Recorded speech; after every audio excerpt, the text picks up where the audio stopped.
Assalamualaikum warahmatullahi wabarakatuh. Waalaikumsalam warahmatullahi wabarakatuh. Bismillahirrahmanirrahim. Alhamdulillahi rabbil alamin. Wa bihi nasta'inu ala umurid dunya waddin. Wassalatu wassalamu ala asyrafil anbiya'i wal mursalin.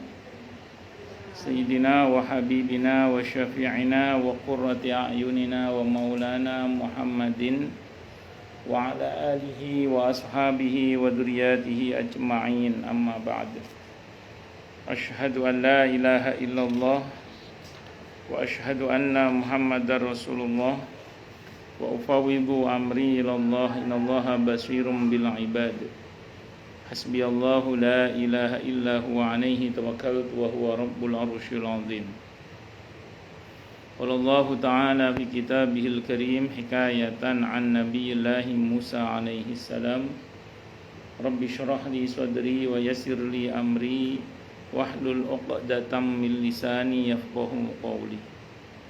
Para asatidzah, para ibu-ibu sekalian, hafizani wa hafizakumullah, bil khusus segenap pengurus majelis ta'lim Sabila, ya, semoga pengurusnya dan jamaahnya, sahibatul bait Ibu Nani Winata dan keluarga besarnya, semoga kita semua saja selalu dalam naungan rahmat, barokah, berlindungan serta bimbingan Allah Subhanahu wa taala. Amin Allahumma amin insyaallah. Dan tentu saya doakan semoga kemuliaan ibu-ibu sekalian selalu dijaga dan ditingkatkan terus oleh Allah Subhanahu wa taala sebagai seorang muslimah, sebagai seorang istri, sebagai seorang ibu, dunia hingga syurga. Amin Allahumma amin insyaallah. Allahumma inna nas'aluka ilman nafi'a wa rizqan thayyiba wa amalan mutaqabbala wa fatahallahu lana futuhal arifin. Allahumma inna na'udzubika min ilmin la yanfa' wa amalin la yurfa' wa qalbin la yakhsha' wa du'a ila yusma'. Allahumma ati anfusana taqwaha wa zakkiha anta khairu man zakkaha anta waliyuha wa maulaha. Amin Allahumma amin insyaallah. Masih melanjutkan kajian kita tentang hayatus sahabiyat. Qala al-muallif rahimahullahu ta'ala wa nafa'ana bi ulumihi fid dharain amin. Bismillahirrahmanirrahim. Balasan untuk kesabaran dan kejujuran. Balasan kesabaran dan kejujuran bagi Abu Salamah radhiyallahu anha dan istrinya radhiyallahu anha. Abu Salamah radhiyallahu an dan istrinya radhiyallahu anha adalah dilenyapkannya musibah yang menimpa mereka di dunia. Lalu Allah Subhanahu wa taala mengganti mereka dengan sesuatu yang lebih baik. Allah Subhanahu wa taala memberikan pahala yang berlimpah kepada orang-orang yang sabar dan berharap pahala di dunia dan di akhirat. Allah taala berfirman yang artinya sesungguhnya hanya orang-orang yang sabar yang disempurnakan pahalanya tanpa batas. Innama yuwaffas sabiruna ujurahum bighairi hisab, dengan tanpa hitungan. Jadi memang pada akhirnya mereka menyatu kembali sebagai suami istri dan anak, ya. Dan suami istri dan anak gabung pada akhirnya. Terus bahkan Ummu Salamah punya anak banyak dari Abu Salamah kemudian. Hanya saja memang Abu Salamah umurnya agak panjang karena syahid, beliau mati syahid. Saya sebagai syahid, Ummu Salamah yang masih diberi umur panjang oleh Allah hingga akhirnya menikah dengan Rasulullah Muhammad sallallahu alaihi wasallam. Abu Salamah itu mungkin beliau udah ngerasa kalau mau wafat kali ya. Itu pesan ke istrinya itu.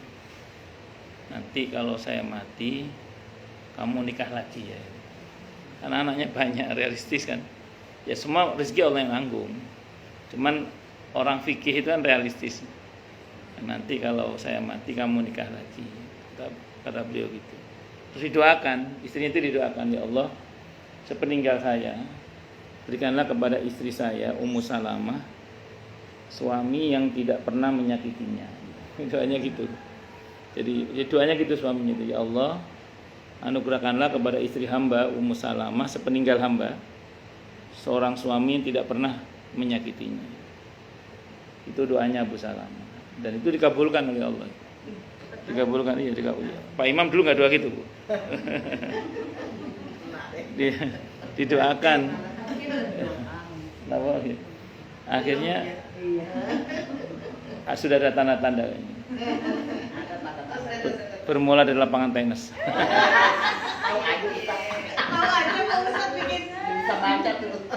Katanya. Orang cuma tenis doang. Main tenis terus main mata terus main hati. Lama-lama jadi. Aduh, kebakaran. Wes, jadi singkat cerita, akhirnya betul beliau dapat suami yang tidak pernah menyakitinya, yaitu Rasulullah Muhammad Sallallahu Alaihi Wasallam. Tapi saya pernah cerita sini ya, para sahabat itu ada yang berbeda dengan Abu Salamah, yaitu Abu Darda radhiyallahu an. Beliau termasuk yang berpesan ke istrinya, Cin, manggilnya Cin, cinta Cin. Gitu. Nanti kalau saya mati, kamu jangan nikah lagi ya. Itu Abu Darda ngomong gitu. Ya kan saya bilang ibu tinggal pilih kan. Mau tipe yang Abu Salamah apa yang tipe Abu Darda. Nanti kalau saya meninggal, kamu jangan nikah lagi ya. Supaya nanti kita ketemu di surga. Tapi yang ngomong sahabat, insya Allah ketemu betul di surga. Apalagi Abu Darda gitu. Para sahabat Nabi kan jaminan mutu dengan pastinya begitu. Insya Allah. Nah, makanya terus beliau berpesan seperti itu. Ya monggo jenengan termasuk yang mana suaminya. Itu seperti itu. Allahu Akbar. Allah Subhanahu wa taala berfirman di surah Al-Baqarah ayat 155 yang artinya walanabluwannakum yang berbunyi walanabluwannakum bisyai'im minal khaufi wal ju'i wa naqsin minal amwali wal anfusi was samarat wa basyiris sabirin alladzina idza asabathum musibah qalu inna lillahi wa inna ilaihi raji'un ulaika 'alaihim shalawatun min rabbihim wa rahmah wa ulaika humul muhtadun. Itu lebih tepatnya 155 dan seterusnya. Enggak cuma 155 dong yang saya tahu. Sungguh kami akan menguji kalian. Siapa kalian dalam ayat ini? Orang yang Allah seru dengan seruan di ayat sebelumnya 153. Ya ayyuhalladzina amanu sta'inu bisabri wassalah innallaha ma'as sabirin. Hei orang-orang yang telah beriman, mintalah kalian pertolongan kepada Allah dengan sabar dan sholat. Sesungguhnya Allah bersama orang-orang yang sabar. Jadi yang diseru oleh Allah ini yang sungguh akan kami uji kalian itu adalah orang-orang yang sabar, orang-orang yang istiqomah membuat hubungan baik dengan Allah dengan sholat. Artinya dia orang yang memperbaiki hubungannya dengan Allah maupun dengan sesama dengan sabar. Kira-kira gitulah kalau mau disimpulkan praktek umumnya itu gitu. Loh, kok orang ini hubungannya dengan Allah baik dan sesama baik dan dia sabar dalam menjalani hidup, kok masih terjadi hal yang gak enak juga dalam kehidupannya? Itu ujian pasti. Pernah gak kita gini, ya Allah, kita ini udah berusaha memperbaiki hubungan dengan Allah, kita juga berusaha memperbaiki hubungan dengan sesama, kita udah berusaha sabar lah, bahkan bersyukur juga. Tapi kadang namanya manusia itu terjadi juga hal yang gak enak dalam kehidupan kita, yang istilah kita mungkin tidak sesuai dengan harapan lah, kira-kira gitu. Maka kalau merujuk pada ayat ini itu pasti ujian. Kalau ujian itu tidak usah khawatir. Pertama terukur. Iya, karena Allah itu la yukallifullahu nafsan illa usaha. Allah tidak bebani orang di luar kemampuannya. Pasti terukur. Dan tinggal sabar saja, insya Allah Allah bantu selesai. Atau Allah berikan kita kemampuan untuk mengatasinya. Cukup sabar. Allah akan berikan kita kemampuan untuk mengatasinya, insya Allah. Itu kalau ujiannya. Terukur lah, tidak usah khawatir. Tinggal sabar, insya Allah selesai atau diberi kemampuan kita untuk mengatasinya. Loh kenapa sih Ustadz pakai ada nggak enak segala? Nah, catat baik-baik ya. Hal yang nggak enak di dunia ini memang sengaja Allah buat, supaya kita tahu bahwa dunia ini nggak enak. Saya ulang ya, hal yang nggak enak di muka bumi ini memang sengaja Allah buat, supaya kita tahu bahwa dunia ini nggak enak memang. Nah karena nggak enak, maka jangan jadikan sebagai tujuan, tapi jadikan sebagai kendaraan untuk kita menuju kepada Allah. Kalau mau enak terus nanti di akhirat, di surga insya Allah. Makanya medan juangnya di sini di dunia ini. Satu. Dan yang kedua, dunia ini memang medan juang. Dunia ini memang medan juang. Kesalahan kita adalah ingin beristirahat di medan juang. Itu kesalahan kita. Kalau bahasa Al-Qur'annya di surah Al-Mulk ayat 2 itu, alladzi khalaqal mauta wal hayata liyabluwakum ayyukum ahsanu amala wa huwal azizul ghafur. Jadi Allah yang menciptakan hidup dan mati dengan segala perna-perninya itu untuk menguji kalian siapa yang paling baik amal perbuatannya. Nah, jadi memang dunia ini di samping panggung sandiwara itu tapi dunia ini juga medan juang gitu loh. Cuman yang harus diingat adalah tadi itu, di antara kesalahan kita adalah ingin beristirahat di medan juang. Itu kesalahan kita. Sehingga saya mohon maaf sekali, sering ada sebenarnya orang yang mengatakan, saya ini di hari tua saya itu mau istirahat, mau santai, mau tenang-tenang, mau tenang-tenang saja. Terus akhirnya diajak aktif di masjid, tidak mau. Diajak aktif di majelis taklim, tidak mau. Diajak aktif di musola, tidak mau. Diajak aktif di lingkungan, tidak mau. Alasannya saya sudah tua, saya mau istirahat.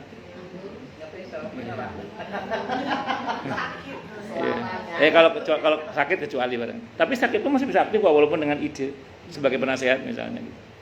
Atau dengan doa. Ya. Saya bilang gini, maaf ini tidak semuanya sih, cuman beberapa orang tua yang udah ngomong gitu saya ngomong gini, itu orang mau mati kok malah istirahat gimana? Orang mau mati kok malah istirahat. Loh, justru harusnya kalau kita sadar bahwa kita dekat dengan kematian, itu harusnya kita semakin bermanfaat. Karena khairun nas anfa'uhum linnas.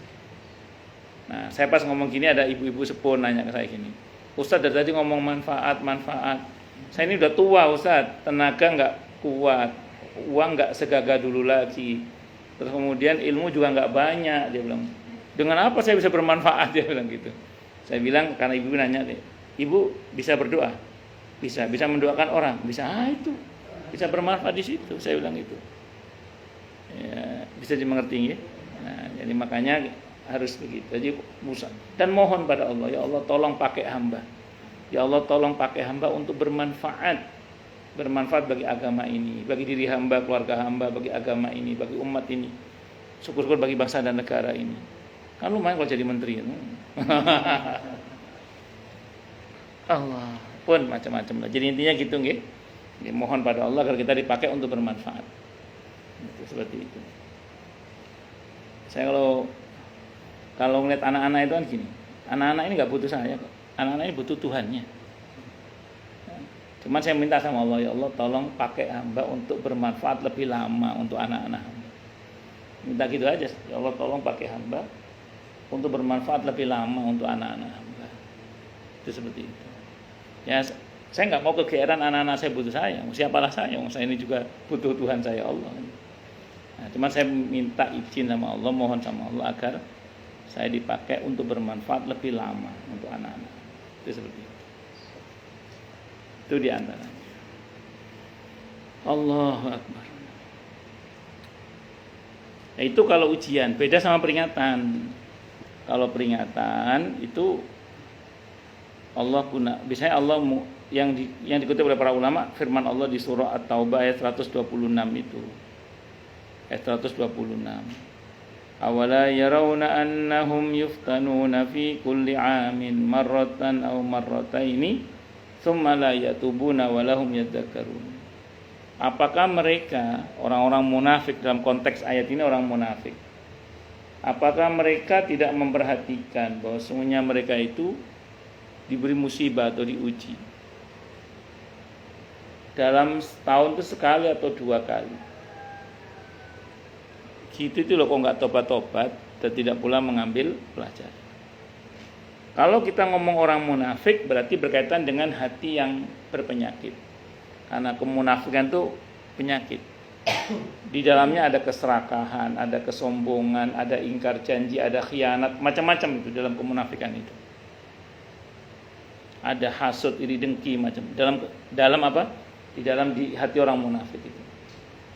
Nah, kok kemudian dari hati yang busuk itu dia berbuat sesuatu yang busuk, dan karenanya terjadi sesuatu yang nggak sesuai dengan harapan, artinya sesuatu yang nggak enak dalam kehidupannya. Itu jangan GR diuji itu bukan ujian, itu peringatan. Makanya kita harus punya keberanian muhasabah diri. Kalau terjadi hal yang nggak enak dalam kehidupan kita tengok ke belakang, kemarin saya ngapain ya? Misalnya. Kemarin saya serakah ya pantas kalau sekarang terjadi hal yang kemarin saya itu boros banget, pantas kalau sekarang terjadi hal yang kayak kemarin saya itu ngomongnya sengak, pantas sekarang banyak orang gak suka sama saya, kemarin saya itu apa. Jadi kita berbuat apa harus berani kita muhasabah. Kalau kita objektif menilai diri kita bahwa kemarin kita memang berbuat sesuatu berdasarkan busuknya hati kita dan terjadi hal yang gak enak, itu jangan kegeeran diuji loh itu. Karena ada beberapa orang itu yang kemudian mengatakan, ya ini lagi diuji. Padahal ternyata bukan diuji, tadi dikasih peringatan. Kalau dia mau jujur pada perbuatan sebelumnya. Tapi ini tidak untuk menilai orang lain ya, ini untuk menilai diri kita sendiri. Jangan kalau ada orang kena musibah terus, pasti kasih peringatan, tidak boleh. Ya kita nggak boleh. Iya misalnya iya ada gitu ya. Kita jangan gitu. Kita tetap muhasabah. Kita muhasabah. Ini tadi bahan muhasabah untuk diri kita sendiri. Maka kalau itu yang terjadi, maaf ya, sabar saja nggak cukup. Sabar saja nggak cukup. Karena perbuatan nakalnya sebelumnya itu sehingga terima musibah, beban yang sangat berat, sabar dok, nggak cukup. Ya lagi nak uji ini sabar, nggak cukup. Kenapa? Bukan ujian, peringatan. Yang Allah tuntut dari orang itu apa coba? Taubat dan mengambil pelajaran. Yang Allah tuntut dari orang itu adalah taubat dan mengambil pelajaran. Kalau enggak selesai. Itu At-Taubah 126. Saya mungkin pernah cerita ya, saya punya jamaah itu cerita sama saya. Beliau itu punya masalah. Yang masalahnya itu resikonya bahkan nyawa dan tidak tergambar solusinya. Ya, jadi ada masalah. Di antara masalahnya itu adalah hubungannya dengan nyawa. Udah gitu nggak tergambar solusinya. Pokoknya kalau kan ada orang punya masalah masih tergambar solusinya kan. Ini nggak tergambar solusinya, nggak tergambar sama sekali. Nggak tergambar solusinya pokoknya. Beliau cerita sama saya. Pada saya lagi tugas di Aceh itu, Ustaz. Tobat minta ampun sama Allah. Tobat. Begitu tobat dengan izin Allah ada secercah cahaya. Di situ dengan izin Allah ada solusi yang di luar dugaan dengan izin Allah Subhanahu wa taala. Ada hal yang mungkin kita ini gelap sudah enggak nemu solusi ini wis. Gak apa carane gak ngerti wis. Tapi dengan izin Allah, dengan taubat itu ternyata Allah buka solusinya itu. Berarti mungkin yang terjadi pada beliau kemarin itu adalah peringatan. Ya beliau ngaku sih ada perbuatan dosa beliau yang mungkin pantaslah mendapat balasan itu. Tapi begitu beliau bertobat dengan izin Allah ada solusinya dengan izin Allah Subhanahu wa taala. Itu namanya tobat dan mengambil pelajaran. Cok ngono maneh, jangan diulangi lagi. Karena dalam ayat itu maknanya gini, apakah mereka orang munafik itu tidak memperhatikan bahwa itu diuji, maksudnya diuji itu diberi musibah. Tafsirnya diperingatkan gitu. Diperingatkan dengan cara dibuka aibnya, dipermalukan tiap tahun itu sekali, dua kali atau berkali-kali. Lo gitu kok enggak tobat-tobat dan tidak pula mengambil pelajaran. Bisa dimengerti nggih insyaallah nggih. Nah itu. Monggo muhasabah saja. Tapi ini saya ulang tidak untuk menilai orang lain nggih. Tapi ini untuk menilai diri kita sendiri. Saya ulang, jangan kita mengatakan dia pasti diuji itu karena dia jangan gitu. Misalnya. Enggak misalnya. Ada di sinetron biasanya begitu. Wah, kelihatan ya, Ustaz. Hah? Nonton sinetron. Enggak, saya nggak suka nonton sinetron kecuali tersanjung dulu. Kak mari-mari sampai pemerannya ganti bolak-balik. Ya ampun, berarti. Dulu. Lanjut.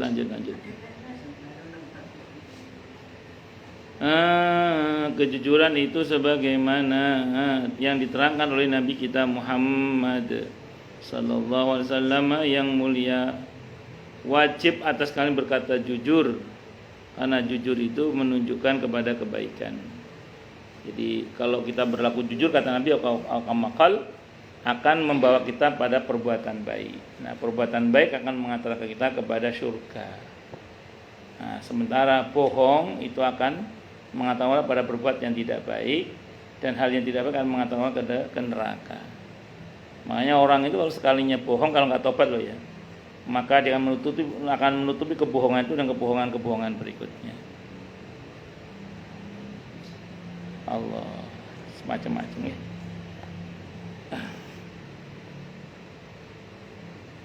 Barang siapa yang bersikap jujur kepada Allah Subhanahu wa taala, maka Allah tabaraka wa taala pasti membenarkannya. Ini kita dapatkan dari peristiwa Nabi kita Muhammad sallallahu alaihi wasallam memberi satu bagian ghanimah dari sekian banyak orang Arab Badui yang masuk Islam. Dia datang menjumpai Nabi Muhammad sallallahu alaihi wasallam dalam keadaan memikul pemberian itu sembari berkata, "Wahai Rasulullah, apa itu?" Nabi kita Muhammad SAW menjawab, "Itu adalah bagianmu. Aku mengirim utusan untuk memberikan bagian itu kepadamu." Orang Arab Badui itu berkata, "Demi Allah, wahai Rasulullah, aku tidak mengikutimu karena ingin mendapatkan harta ini. Aku hanya mengikutimu supaya terkena anak panah dari sini lalu menembus ke arah sini." Dia berkata sembari menunjuk ke arah lehernya. Rasulullah Muhammad SAW bersabda, "Jika dia berkata jujur, maka Allah pasti akan membenarkannya." Terjadilah apa yang dikatakan orang itu. Dia terkena anak panah di tempat yang dia tunjuk. Mereka inilah orang-orang yang suci, yang bersikap jujur kepada Allah Ta'ala dan membenarkan Rasulnya Muhammad SAW, yakni orang yang Allah Tabaraka wa Ta'ala menyucikan jiwa mereka dengan firman-Nya di surah Al-Ahzab ayat 23, yang artinya di antara orang-orang yang beriman itu ada sejumlah orang-orang yang menepati apa yang mereka janjikan kepada Allah. Maka di antara mereka ada yang gugur dan di antara mereka ada pula yang menunggu-nunggu, dan mereka sedikit pun tidak merubah janji kepada Allah, dan tidak merubah janji kepada Allah sama sekali. Tidak merubah janji kepada Allah itu sama sekali. Jadi ada orang yang emang dasarnya orangnya jujur, dikirimi harta itu enggak kemaru. Tapi itu haknya, ghanimah dalam peperangan kan. Ya tetap diterima. Namun beliau mengatakan, "Ya Rasulullah, sebenarnya saya tidak berharap harta ini. Yang aku harapkan adalah tembus panah." Maksudnya mati syahid. Dan Nabi mengatakan kalau dia jujur dalam pernyataan itu pasti akan terjadi itu. Dan ternyata betul terjadi, dia mati dalam keadaan syahid kena panah di tempat yang dia tunjuk itu. Ya seperti sudah diberitahu lah. Jadi makanya ada banyak pelajaran sih dari sini yang bisa kita ambil ya. Omong saomong ya harus hati-hati. Omong saomong ya harus hati-hati. Nah, termasuk diantaranya kalau perihal terkait dengan kematian itu ya banyak-banyak berharaplah kematian yang baik, husnul khotimah, syahid di jalan Allah. Mudah-mudahan ya, amin Allahumma amin. Dan memang orang-orang yang baik itu kalau kata ayat tadi itu ada yang memang matinya terbunuh. Nabi Yahya terbunuh alaihissalam. Nabi Zakaria terbunuh alaihissalam. Habil putra Nabi Adam terbunuh walaupun bukan nabi ya. Terus kemudian dan beberapa yang lain itu terbunuh. Para sahabat Nabi terbunuh banyak. Nah, tapi ada beberapa yang tidak terbunuh. Jadi baik dan tidak baiknya orang itu tidak menjamin bahwa matinya itu tidak akan terbunuh. Nah, maksudnya mati sebagai syahid. Atau kemudian kalau orang itu tidak baik juga nggak jaminan kalau kemudian dia akan berumur panjang juga. Makanya di semua pilihan menjadi orang baik itu tetap lebih baik, dan itu yang benar memang. Nah, karena di semua keadaan pun kalau kita hidup dalam kebaikan itu lebih baik, kalaupun mati dalam kebaikan itu juga baik. Nah, kita nggak usah jauh-jauh lah misalnya. Betapa banyak orang yang kalau kita kasat mata zahirnya begitu baiknya, begitu solehnya, hubungannya dengan Allah dan sama juga baik. Tapi misalnya ada yang mengalami mungkin sakit ini, sakit itu, kecelakaan ini, kecelakaan itu, atau malah musibah itu dan seterusnya. Kita pernah lihat ya. Tapi jangan salah loh. Orang yang baik yang dengan kebaikan yang sama itu keadaannya juga ada yang ya baik-baik saja semuanya, ekonominya baik-baik saja, rumah tangganya baik-baik saja, anak-anaknya baik, semuanya baik-baik saja. Sebenarnya itu kan hanya soal jatah dari Allah terkait dengan ini ujiannya apa, karena masing-masing orang itu diuji oleh Allah dengan kadar ujian yang memang berbeda-beda. Tapi di semua pilihan satu catatan pentingnya, asal kita dekat dengan pertolongan Allah, di semua keadaan itu insya Allah semuanya akan baik-baik saja. Bahkan mati pun itu baik-baik saja. Kenapa? Oke, mati itu memang musibah bagi yang ditinggal. Bagi yang meninggal belum tentu musibah. Bisa jadi dia malah lebih bahagia setelah kematian itu. Jadi bahwa kematian itu musibah, iya bagi yang ditinggal. Kalau bagi yang meninggal belum tentu.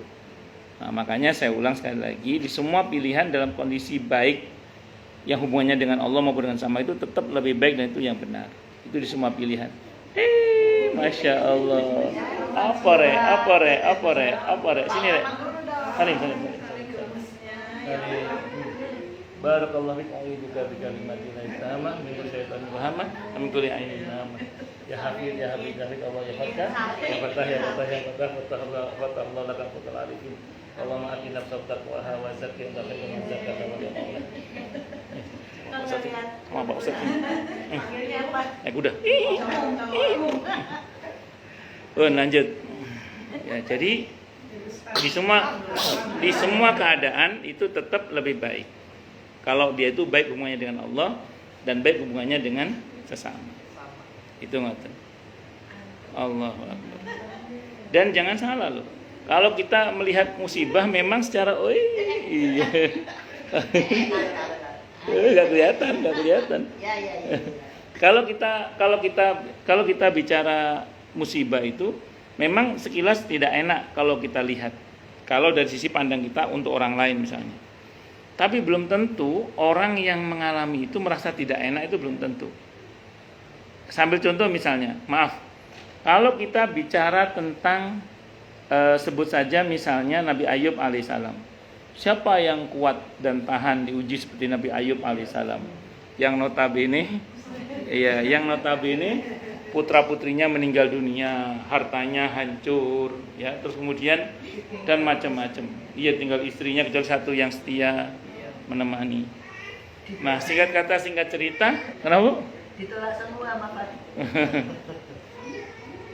Singkat cerita, Nabi Ayub sendiri menikmati itu.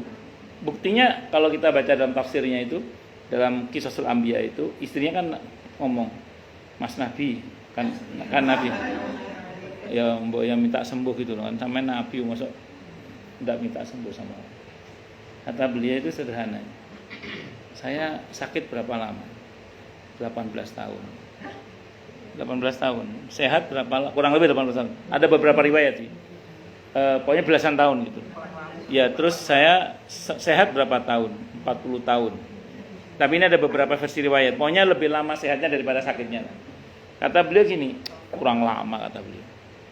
Jawabannya gitu, kurang lama. Ya, ini nanti saya terangkan kenapa kok bisa menikmati seperti itu. Nah, singkat cerita, sampailah sakit beliau itu menyentuh lidahnya kan. Menyentuh lidahnya. Di situ beliau nangis itu. Karena sakitnya menyentuh lidahnya itu beliau nangis. Kenapa beliau kok menangis? Karena beliau takut kalau tidak bisa menyebut nama kekasihnya Allah. Bagi seorang kekasih itu hal yang sangat menyiksa itu adalah ketika dia tidak bisa menyebut nama kekasihnya. Nah, beliau nangis minta sembuh itu baru kemudian. Nangis minta sembuh karena tadi itu. Di antara hal yang sangat menyakitkan bagi seorang kekasih adalah ketika dia tidak bisa menyebut nama kekasihnya. Akhirnya qadarullah sembuh itu. Nah, tadi yang mau saya mau terangkan, kenapa kok bisa menikmati itu? Saya ingat atau saya pernah baca pernyataan Asy-Syaikh Jalaluddin Ar-Rumi rahimahullah. Beliau mengatakan begini, aku mencintai masalahku karena aku tahu masalahku datang dari yang mencintaiku. Itu kata Ar-Rumi. Beliau mengatakan, aku mencintai masalahku karena aku tahu masalahku datang dari yang mencintaiku. Kita kalau belum levelnya jangan ngomong gitu. Kita levelnya ya baru ya. Nah, tapi terlepas dari apapun, memang kehidupan itu ya begitu memang. Hidup, mati, sakit, sehat, sulit, gampang, jatuh, bangun, putus, sambung lagi, terus gitu aja kehidupan itu. Mau diapakan saja, hidup ini menurut maunya Allah ya. Tinggal kita, dan bagusnya gini, Allah kasih kita ujian, tapi Allah kasih jawabannya. Jawabannya itu kalau nggak sabar ya syukur. Puncak dia dari keduanya ridho atau pandai bersyukur. Itu seperti itu. Paling nggak jawaban paling dasarnya itu adalah kalau nggak sabar ya syukur. Itu kalau nggak sabar ya syukur. Itu. Ya, kayak saya ngomong gini kan enak ngomongnya aja kan, karena prakteknya ya sulit pakai dal. Tapi saya yakin di antara ibu-ibu yang diberi ujian oleh Allah lebih, itu kesabaran juga beda dengan kami-kami yang mungkin ujiannya standar. Tanya sama Bu Dini misalnya, kan beliau ini kesabarannya luar biasa, insya Allah kasih kesabaran yang luar biasa. Ibu yang sedang dengan suami yang beliau dengan cucu pertama lagi Bu ya, iya itu kan masya Allah diuji dengan itu bukan hal yang mudah, tapi tidak mungkin Allah nggak kasih bekal kesabaran, insya Allah tidak mungkin. Itu seperti itu. Dan insya Allah itu kesabarannya ekstra, insya Allah dengan izin Allah seperti itu. Allah sekarang dari ya sudah mulai bisa menikmati ya. Alhamdulillah. Iya. Pertama kali kasih cucu dan cicit yang pertama di keluarga saya seperti itu kok saya tapi nggak apa-apa. Nggih.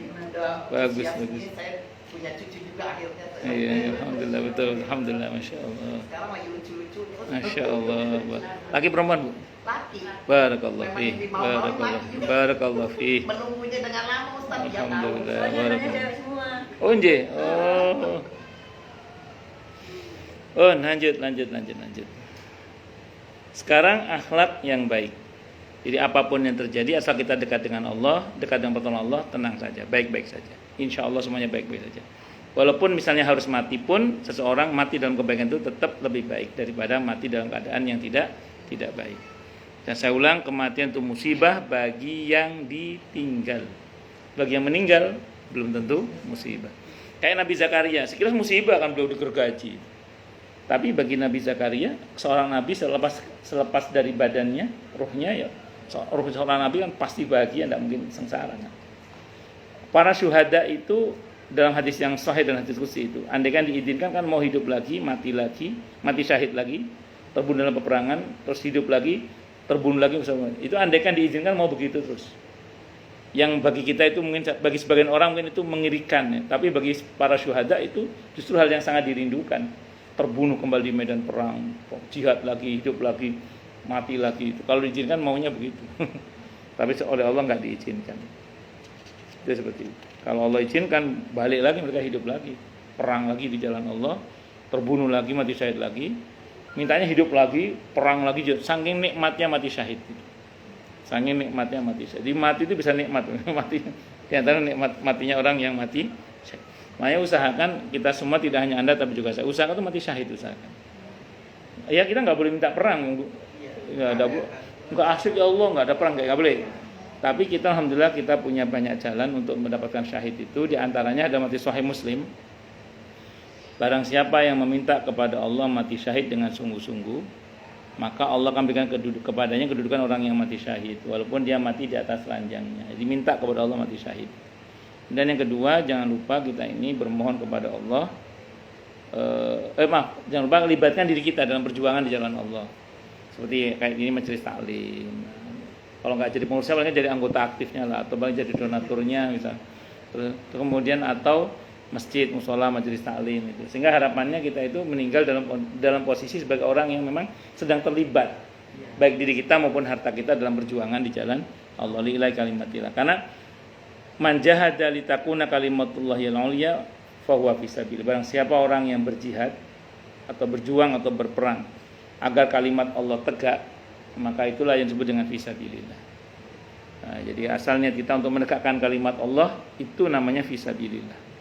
Jadi bukan semata-mata prestis. Karena ada sebagian orang itu di sini nggak ada, tempat lain mungkin ada. Ada sebagian orang itu menjadikan majelis taklim itu semacam tren. Kalau tren dalam kebaikan untuk ditularkan kepada orang banyak nggak apa-apa. Maksudnya tren ini kesannya kalau dia ikut di pengajian ini kayak punya prestis gitu.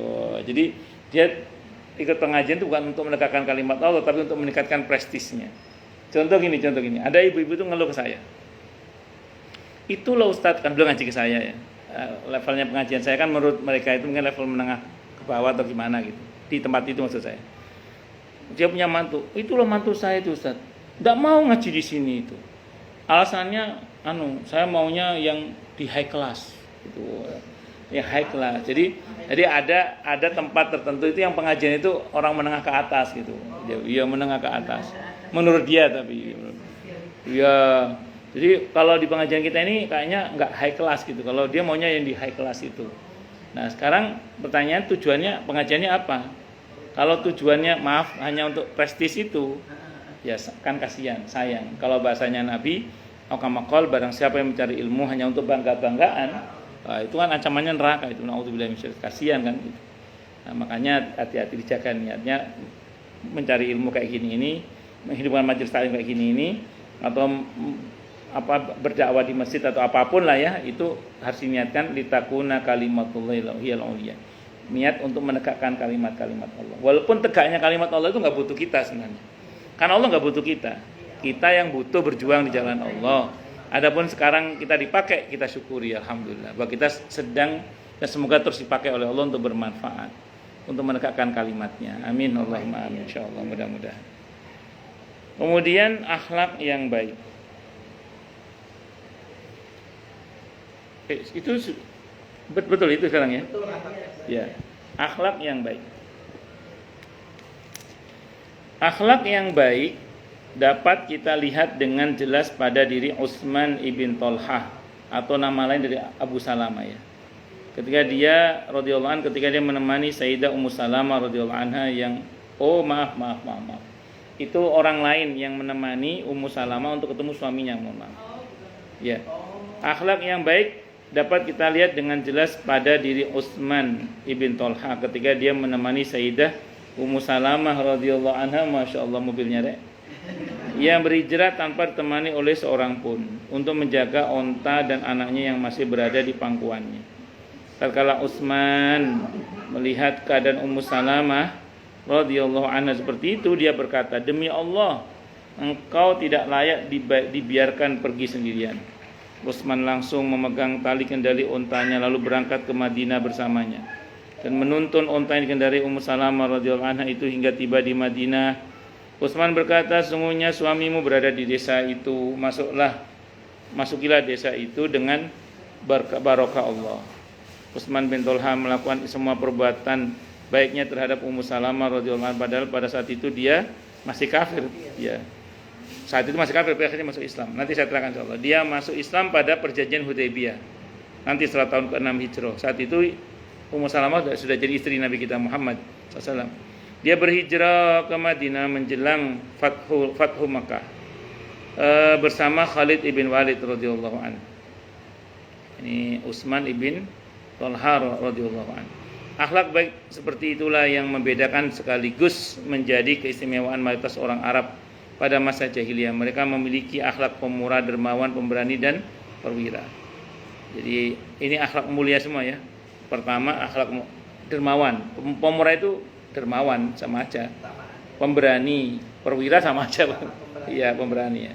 Itu sifat-sifat yang mulia. Bertanggung jawablah. Wahai kaum muslimin, ketahuilah sesungguhnya kita memiliki berbagai akhlak terpuji dan perangai mulia ini. Mengapa? Karena din kita adalah din akhlak, agama akhlak. Dan Nabi kita yang agung telah bersabda, innama bu'istu li utammima makarimal akhlaq, bahwasanya aku ini diutus adalah untuk menyempurnakan akhlak. Nah, saya mau terang dulu. Di dalam Islam itu ada 3 kurikulum besar ya. Ada 3 kurikulum besar yang kalau kita mau berislam dengan baik dan benar, 3-tiganya harus kita pelajari dan kita amalkan. Apa itu? Yang pertama akidah, yang kedua syariah, yang ketiga akhlak karimah. Yang pertama akidah, tauhid, akhlak karimah, budi-pekerti yang baik. Yang pertama akidah, tauhid, iman, penting itu.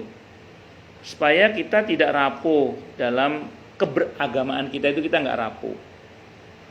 Orang yang akidahnya bermasalah, seringkali dia rapuh dalam keberagamaannya.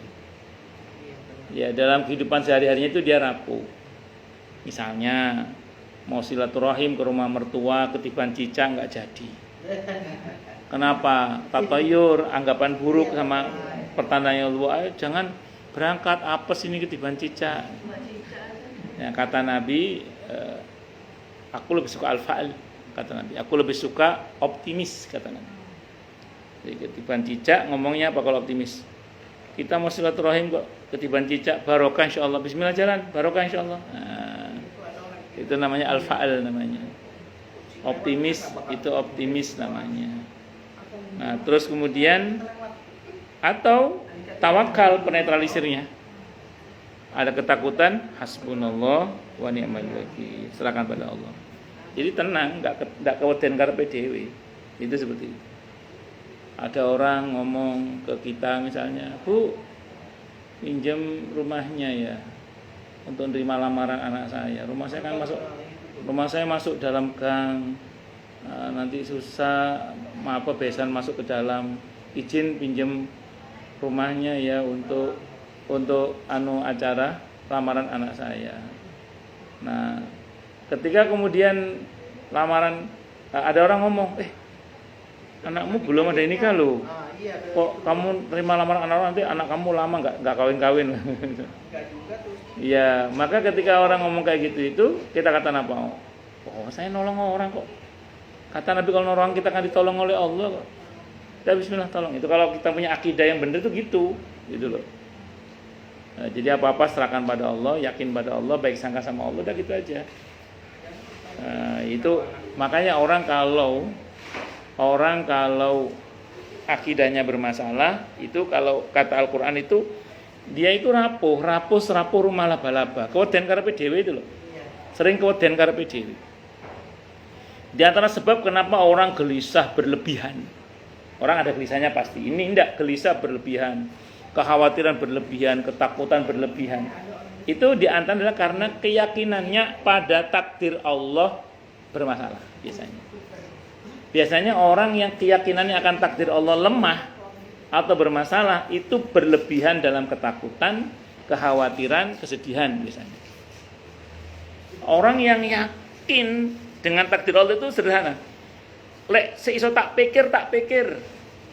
Lek iso tak lakoni, gak iso tinggal ngopi. Oh. Enak teman. Iya, serahkan sama Allah itu. Makanya saya pribadi itu ya.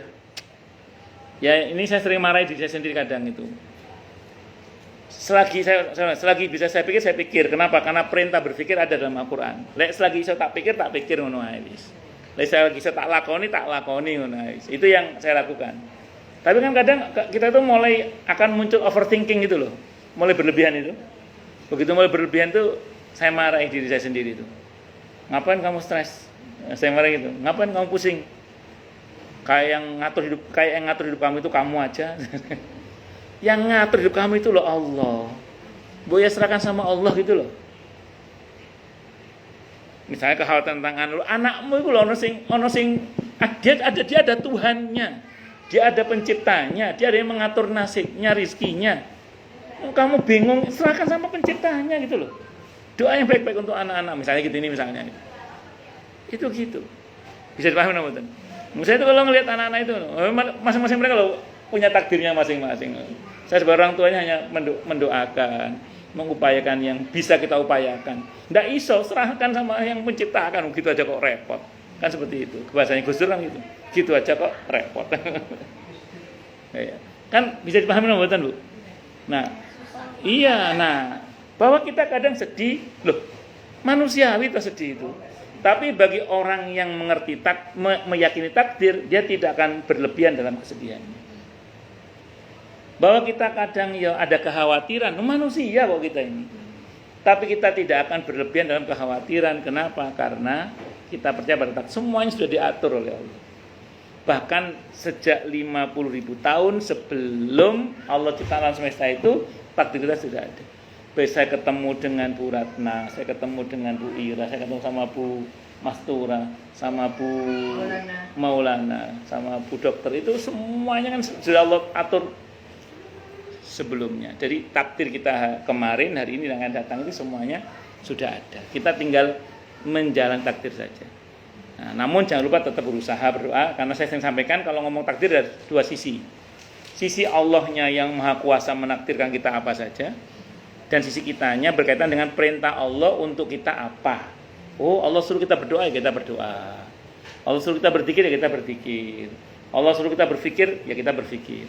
Makanya saya termasuk orang yang nggak setuju ya dengan orang yang mengatakan begini, udah jalannya aja nggak usah dipikir. Itu saya nggak setuju deh.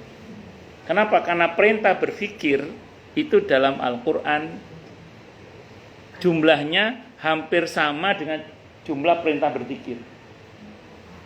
Di Al-Quran itu perintah berpikir itu jumlahnya hampir sama dengan jumlah perintah berzikir.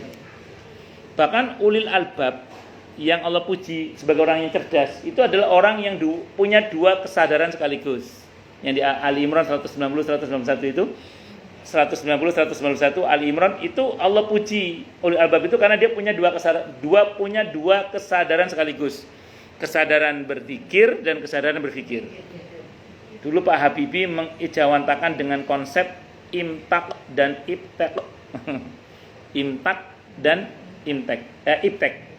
Iman dan takwa, ilmu pengetahuan dan teknologi. Itu Pak Habibie dulu. Konsepnya gitu. Wis singkat kata singkat cerita, kalau dikatakan wis dilakoni ya gak usah dipikir, itu saya nggak setuju. Karena perintah berpikir itu ada. Tapi kalau gini saya setuju. Udah jalannya aja nggak usah pusing. Nah, itu saya setuju itu. Kenapa? Karena perintah pusing tidak ada. Paham nggih? Enggak itu aja. Iya gitu. Jadi wis dilakoni nggak usah pusing. Nah, itu saya setuju itu. Karena nggak ada perintah pusing. Ya itu tadi saya pribadi itu kalau udah mulai pusing itu, ya namanya orang ya kadang mulai ya tadi selagi saya pikir. Gak iso dipikir, serahkan sama Allah udah. Tadi saya marahin. Kamu itu ngapain mau stres segala, mau pusing, mau overthinking. Wis ora usah, ndak usah. Yang menciptakan hidup kamu itu loh Allah, bukan kamu. Yang ngatur nasib kamu itu loh Allah, bukan kamu. Yang ngatur rezeki kamu, anak-anak kamu, semua itu Allah. Ngapain kamu pusing-pusing? Serahkan sama penciptanya. Banyak-banyak doa sama yang menciptakan. Itu aja. Nah, ada ulama yang membuat analogi begini. Ini kalau kita ngomong soal takdir. Ini baru akidah ya. Kalau ada seseorang punya orang tua yang kaya raya, full power, dermawan, baik hati, penyayang. Kira-kira kalau orang tua Anda seperti itu, Anda tenang apa tenang? Tenang. Kata para ulama, kalau orang tua kan seperti saja kita bisa tenang, lalu bagaimana kalau sementara kita bertuhankan Allah yang maha kaya, maha baik, maha bijaksana, maha adil, maha kuasa atas segala sesuatu. Kita ini naik pesawat tidak pernah kenal sama pilotnya, tapi kita tenang. Karena kita percaya, tuh. Ya masa nggak percaya sama Allah yang menjalankan, yang mengatur semua kehidupan ini. Kalau bahasa para sebagian ulama mengatakan tidak usah khawatir.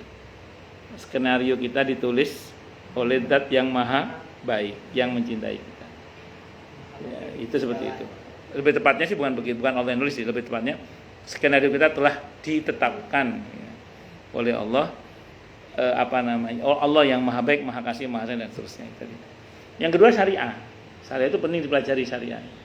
Syariah ini nanti berkaitan dengan hukum ya, terutama hukum. Intinya satu sih, supaya kita ini mengerti hak dan kewajiban kita, baik hubungannya dengan Allah maupun dengan sesama. Hanya kalau dengan Allah kita jangan ngomong hak dan kewajiban. Kalau dengan Allah hubungannya kita harus nanya gini, apa tugas saya terhadap Allah apa? Kewajiban saya kepada Allah apa? Jangan ngomong hak. Karena sebenarnya kita nggak berhak ngomong hak terhadap Allah untuk kita itu kita nggak punya hak sebenarnya. Kenapa gini? Allah itu pemilik saham 100%. Allah itu pemilik saham 100% karena bahkan nyawa kita milik Allah, betul nggak? Jadi kita ini terhadap Allah tidak punya saham sama sekali. Saya sering sampaikan di sini mungkin. Di perusahaan itu yang boleh ngomong hanya yang punya saham. Kan gitu ya. Kalau ada perusahaan yang boleh ngomong hanya yang punya saham. Yang nggak punya saham, kalau orang Jawa Timur nyebutnya ojo kakean cangkem kan gitu. Jangan banyak cakap. Tapi Allah itu maha baik. Sebetapapun Allah pemilik saham 100%, tapi Allah masih izinkan kita untuk berdoa, tawakal, berserah diri itu dan di balik semua itu ada janji pertolongan Allah. Itu maha baiknya Allah. Tapi kalau pada sesama itu ada hak dan kewajiban. Sehingga ini catatan pentingnya, kita itu kalau ngerti hukum insya Allah nggak sampai zalim lah kepada orang lain. Kenapa? Sebab misalnya seorang suami zalim kepada istrinya karena dia nggak paham apa kewajibannya kepada istrinya. Kenapa seorang istri zalim kepada suaminya karena dia nggak ngerti kewajibannya pada suaminya. Atau dia nggak mengenali apa hak-hak istrinya yang mesti dipenuhi, apa hak suami yang mesti, apa hak anak yang mesti, apa hak orang tua yang mesti dipenuhi, itu dia nggak ngerti. Maka karena nggak ngerti, seringkali itu disitulah terjadi kezaliman. Kemarin ada ibu-ibu cerita sama saya, dia punya anak yatim 3. Kerjaannya sebagai pembersih bagian bersih mesin merebut nih. Ya, tapi bagian perempuan. Anaknya yatim 3. Masih kecil-kecil. Itu dia begini, Ustadz, kan suami saya meninggal. Terus kan yang bertanggung jawab seharusnya kan kalau secara fikih, kalau kita bicara hierarki urutan nafkah itu adalah keluarga suami kan? Keluarga suami. Dalam hal ini kakeknya masih ada. Dan bukan orang miskin kakeknya. Kalau kecuali orang miskin tidak bisa nuntut ya. Ini kakeknya orang yang cukup berada. Dia datang ke mana itu? Iya, ke mertuanya. Dia bilang, "Pak, ini anak mau sekolah. Saya bukan minta, pinjam 3 juta untuk sekolah anak itu." Kata orang tuanya enggak ada. Karena anak yatim juga ada sendiri rezekinya katanya. Lepas tangan, bapak mertuanya itu lepas tangan. Ya saya bilang itu zalim, kakek yang zalim sama cucunya. Ya, terus akhirnya setelah ngomong nggak ada itu, tapi dia jual tanah. Terus anak-anaknya yang lain dikasih, sementara cucunya ini yang yatim nggak dibagi dengan alasan nanti juga akan punya rezeki sendiri. Ya Allah. Itu alasannya gitu. Ini zalim, nggak boleh. Kenapa si kakek ini zalim? Dia nggak ngerti kewajibannya bahwa anak atau anak dari anaknya sudah meninggal itu tanggung jawab dia sebagai karena dia mampu, kecuali kalau dia nggak mampu. Itu seperti itu. Di mana itu? Di Harapan Baru Regensi. Iya. Allah. Ya nanti datang aja Masjid At-Taqwa, ada bagian tukang kebersihan masjid, namanya Mbak Yuli, namanya Mbak Yuli. Itu anaknya 3 yatim. Mertuanya kayak gitu ya, namanya Mbak Yuli. At-Taqwa, Harapan Baru Regensi kalau mau cari itu. Ya. Temanku ada di Regensi. Oh iya, ya di situ cari. Teman haji banyak yang di hadapan itu. Oh nggih, alhamdulillah. Dulu ikut Bekasi. Sedulung nggih. Oh, lanjut.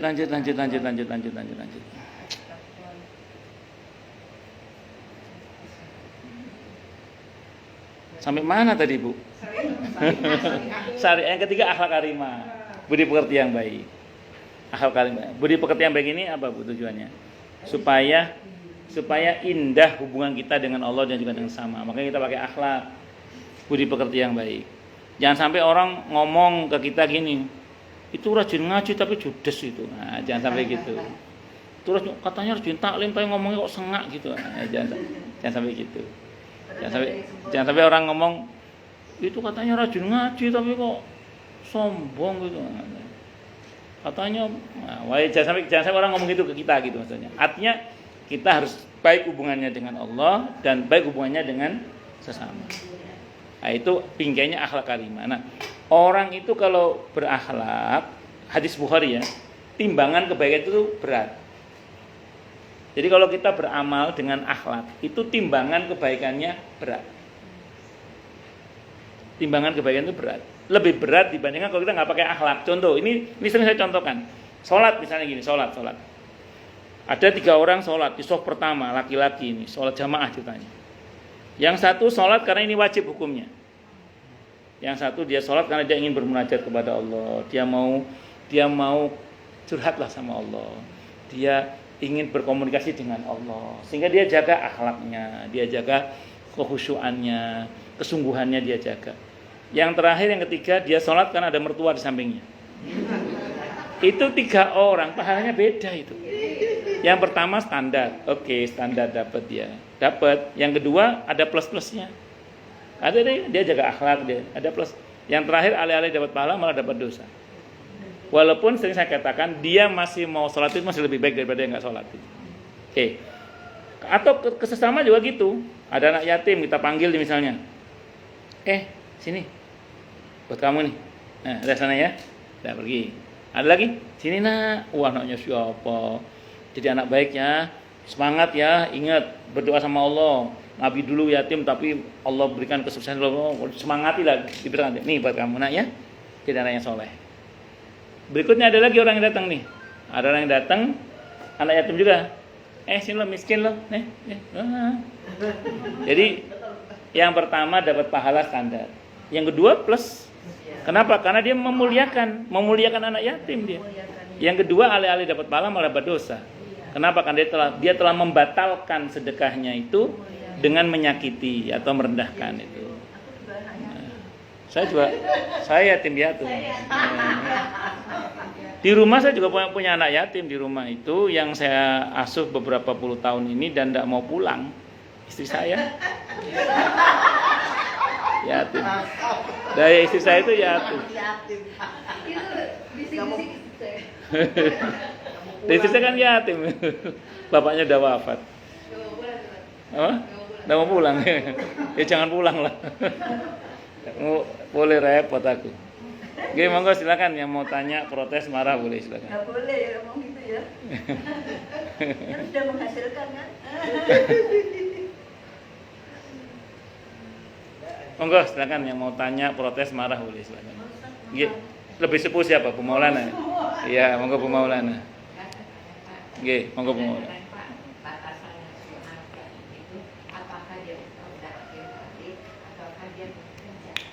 Bagus. Bismillah.